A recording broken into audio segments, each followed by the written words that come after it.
So, Dennis, congratulations from the Abel Committee in winning the 2022 Abel Prize. Firstly, what were your reactions on hearing that you won? I didn't believe it. No, I believed it, but it's nice they can still remember an old guy who's been around for 60 years. And then I looked at who had won it before, and, you know, it's nice to be included in such a nice list of people. So. The Abel Prize citation says that the idea of geometric structures on spaces always plays a central role in your work. In what sense do you feel that your research has had an overarching theme? And if so, what is that theme? Well, I kind of picture mathematics as built on either just two basic concepts that even animals have some awareness of. Space is one, and number is the other, counting, 1, 2, 3. So birds fly around, they count the eggs in their nest. They know when there's some are missing. You can count a little bit. And then children learn that. They study space and so on. And then mathematics builds on those two concepts. I always look for those elements in any math discussion. What's the spatial aspect and what's the quantitative aspect of numbers? And try to reduce everything to the simplest terms of, what are the terms of the discussion?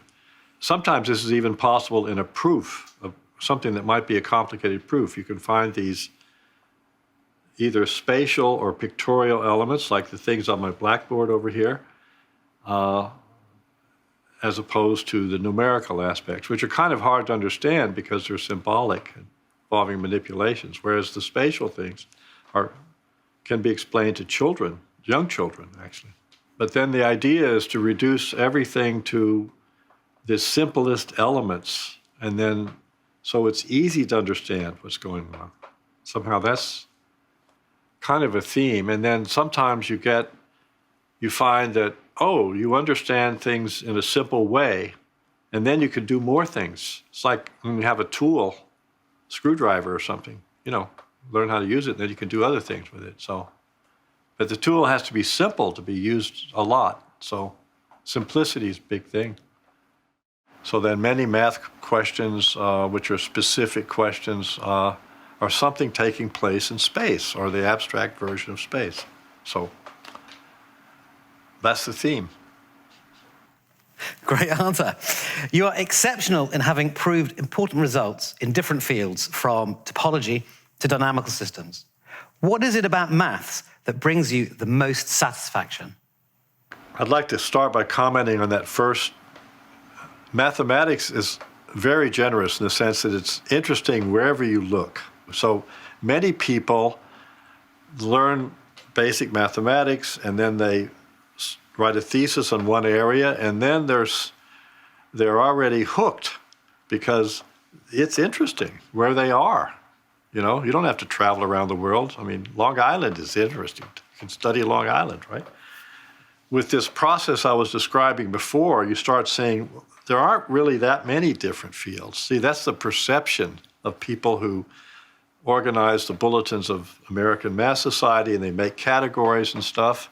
There's Long Island, there's Montauk. You can say they're different places, but they're not. It's the drift of the continents or something, the glaciers. So when you look at mathematics from the way I was describing before, it's either about space or number or combinations. Many fields are actually, at some basic level, similar fields. They're just different flowerings of the structures that you look at. So I think I like the process of mathematics, the process where you wonder and wonder and wonder and wonder, and then finally you see it's simple, and this is a good way to look at it, and then you can understand it in terms of some simple ideas. And that's my favorite experience, you might say. Thank you, Dennis, and congratulations again.